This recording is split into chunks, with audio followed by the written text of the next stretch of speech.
Hello friends and family. Today I'm going to talk about my PET scan results and our next steps. Hi, I'm Jen, and today and every so often I talk about my quest to crush aggressive diffuse large B-cell lymphoma, DLBCL, stage 4. So, next steps. Alright, so today is Tuesday. It's been a week since I went for my scan, and I'm going to show you in just a little bit some of my thoughts. Was definitely scan anxious. Let me put in some video right now of my my thoughts before I went in for the scan from the car. Hey, Scanxiety is real. I'm sitting in my car because I left so early that I'm now early for my scan, but I'm going to walk in shortly. But I just wanted to take a minute to say hello and let you know I am quite anxious about this scan, which I know is kind of silly because in my pragmatic brain, it's better to know the results and make a plan and deal with it. In my other side, I just want to be done. So I want the news to be good, and I'm very anxious that it is. So that's where I'm at right now. So I'm going to head in, and we'll see if I can record anything for you. But I just wanted to let you know, I am hold on, how do you say it? Scanxiety. Scanxiety. A combination of scan and anxiety. Fits right together, Scanxiety. In any case. Oh, and no magnetic eyelashes because no magnets for the scan. So I did my best.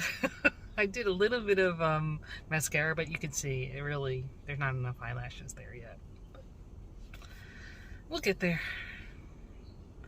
All right. Till later. Thanks for listening. Hello. Just wanted to check in. I've gotten my shots. We tried 2 arms.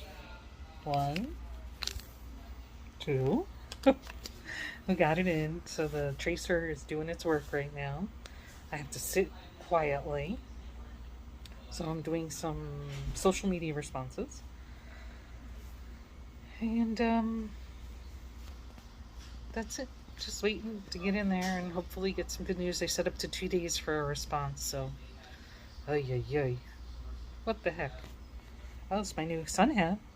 I did bring up a backup hat because this has some metal in it. I can't take it in the machine, but we'll get there. Thanks for thinking of me. I'm done with my waiting period, and now I'm going to go in for my scan. Here we go.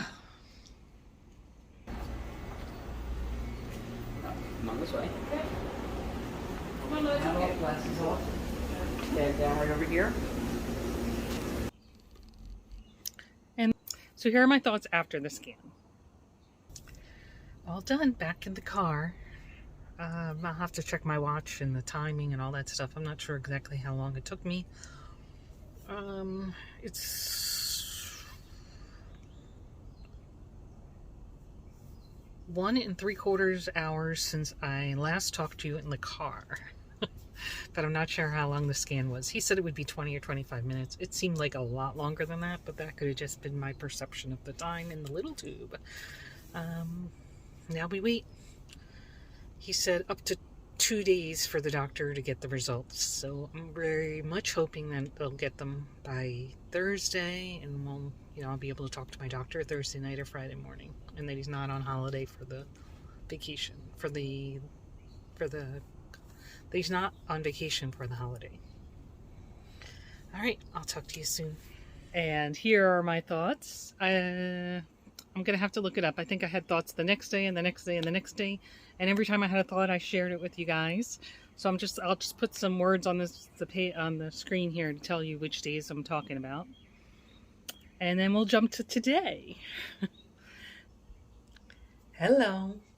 So today is Wednesday night. And still no word on my PET scan results. It's only been 30 hours, 32 hours, something like that. But I've been checking the portal for the last 6 to 10 hours. Nothing new yet, so I'm going to figure out what the next steps are. But I am anxiously awaiting the results of the PET scan. Fingers crossed. Talk to you soon. Hello, my lovelies. Well, today is Thursday. Since yesterday at noon, I'm going to say I logged into the portal, patient portal, somewhere between 15 and 25 times, just updating to see if the file got updated. And then this morning, or around noon, I went to the patient portal and I sent a message and I asked if they had heard, I'm anxiously awaiting blah, blah. So they called me back, and I'm going to say 4-ish, and said that they called the radiology group and they hadn't finalized the report yet, so they didn't have it. But she was going to leave a note and they were going to check again tomorrow and then have the doctor call me. Fingers crossed they give it to, it's ready by tomorrow. So, waiting another day. Sigh. Sad face. Scanxiety is real. I really would like to hear what they have to say. Hello, my lovelies. So it's Friday night. I'm getting ready for bed, and I realized I didn't leave you a little message today, so here it is. I called the doctor's office after 3, before 4, and they said that they did finally get the results. They're not on the portal, and they said they would leave a message for my doctor to get in touch with me. So it is bedtime. I'm going to sleep. I've not heard from him, so maybe I'll hear tomorrow, or maybe I'm waiting until next week. Now I'm deciding, do I text him or not? Obviously the office is closed for the holiday. So that's where we're at right now. I'll keep watching the portal and maybe I'll get a call tomorrow and I'll let you guys know. Thanks. Love you. Hello, my lovelies. I just wanted to check in with you. It's Monday night. Here in the U.S., it's Memorial Day, so I wanted to take a moment to thank all those folks that gave their life to allow me to live this blessed life. Thank you. And then I wanted to take a moment to let you know how I'm doing. We are obviously, or maybe not so obviously, still waiting for the results of my PET scan, discussion with the doctor to understand, are we in the clear, or what are the next steps, what's going on. So the scanxiety is quite real. Since it's Monday night, I'm very hopeful that I'm going to hear tomorrow from the doctor, but now I'm getting more and more anxious about what is he going to say. So double fingers crossed that we have good news, and I'll keep you in the loop. I'll let you know tomorrow. Hopefully it's tomorrow. Thank you. So this morning, my doctor called. He called me actually from his vacation in Florida, which was quite lovely. He spent time with his grandchildren, and then he was spending time with his 90-year-old mother, and he called me from vacation to let me know the PET scan results. And I guess my summary of the PET scan results is the liver looks good. They still show some scar tissue, but no evidence of any cancer in the liver. The spleen is a different story. The spleen, I don't have the records in front of me. I can maybe share them here. From recollection, the spleen, I think, is down to, the impacted area of the spleen is down to 3 or 4 centimeters, which is fairly small. And the SUV value, which is the uptake value of the glucose, radioactive glucose tracer, that was previously in February 5.5 is down to 3. And I think they're looking for something under 2 to say you're cancer-free. So it's, I guess you could say it's only at 3, or it's at 3, and I don't know the difference. So what my doctor wants me to do, as we mentioned or discussed previously, is go to the specialist. So that all happened very quickly today. I spoke to my doctor. He said he would text the other doctor.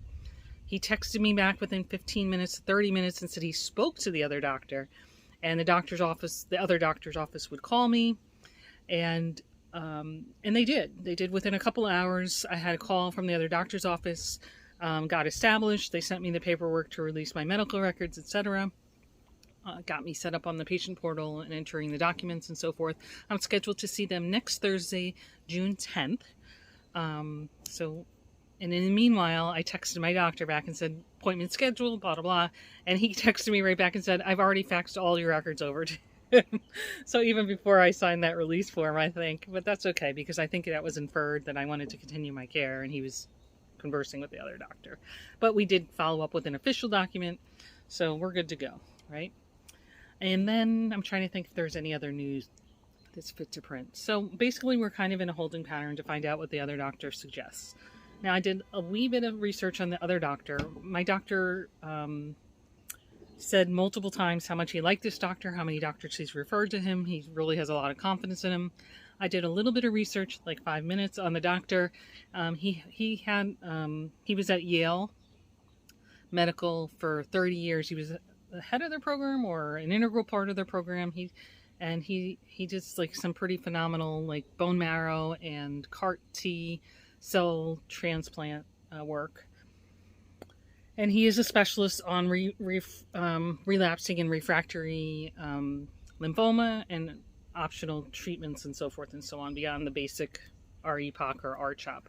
So he might say more chemo, he might say radiation, he might say surgery to remove the spleen, he might say some other treatment, he might want to do some other testing to figure out, is the spleen still lymphoma, or is it something else that's causing that 3? You know, I don't know, but I think that's why we're going to the specialist. So that's what our next steps are. So that's what I know right now.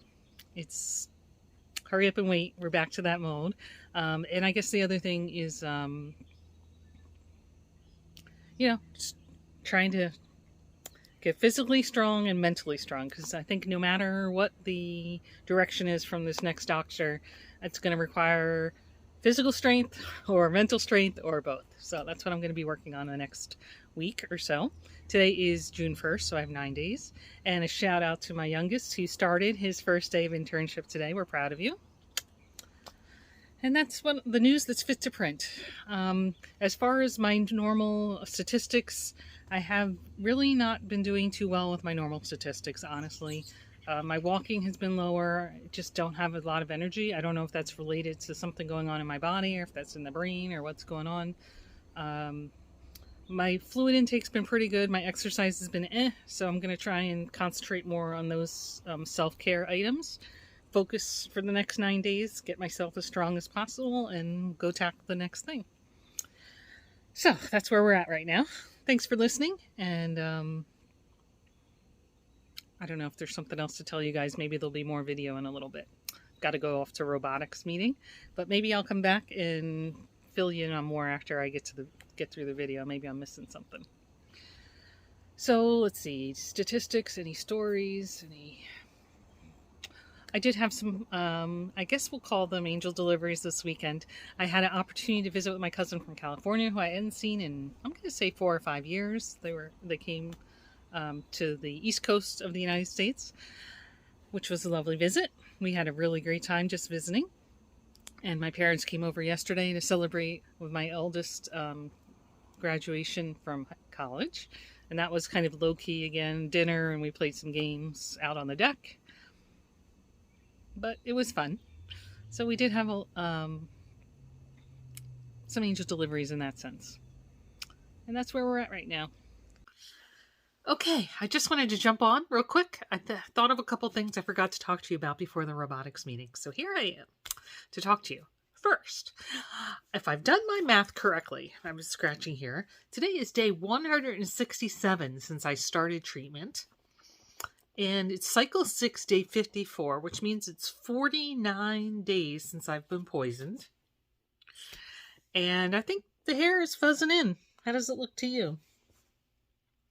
I don't know if you can see it because there is a fair amount of gray, but I'm told that the back and some of the top is a little darker. So maybe you can see it. I can definitely feel it. I can feel some fuzz. So that is what it is. Let's see. And the other thing I wanted to talk about was Charity Miles, which we haven't spoken about in a while. What a great job you guys are doing. And even I'm moving a bit. We are now a team of 21. Way to go, team. And we've moved collectively 3,454 miles. Holy schmolies. Holy crow. And our team name is Team Crush NHL. And if you'd like to join us, Crush NHL, exclamation point. If you'd like to join us, you are more than welcome to do so. And hopefully our fundraising will find some good cures for this stuff so other people don't have to go through this in the future. That is my hope. All right, I have a question for you guys, and then I'm going to turn it back over to my old self and close this out. I happened upon a YouTube video and then a Facebook page, which they kind of directed me to the Facebook page, so I went over there. Sorry, crochet warning. And in the group, they called it Random Acts of Crochet Kindness. And folks were crocheting like little flowers and little like caterpillar buggy type things, like fidgety type things that you could kind of play with your hands. But they were crocheted, different colors. Some were pride colors, some were just colors, whatever. And they had like this nice little tag, and the deal was you were supposed to put them in like a plastic bag with the tag, and basically it said something like, "I'm not lost. If I've given you joy, I'm for you," or something like that. Basically, you kind of hide them around town and people find them to cheer them up. And I think it would be fun for me to create. They were kind of little and quick and so forth, but I'm just not sure they would bring joy to other people. Like, would people, I don't know. It started last year during the pandemic when people were taking lots of walks and they didn't have a lot of interactions. So I'm like kids or people walking their dogs, I think it was probably more valuable last year. I wish I had found it last year. Just as a way to have, human on human contact. Do you think it would still be something that would be appreciated these days or not so much? Just wondering what your thoughts are. All right, that's all I have. I'm going to turn you back over to my old self, or my earlier self. Not old, not any older than now. I'm actually older now, right? Just mathematically. But to my previous self, and close this video out. So thank you so much.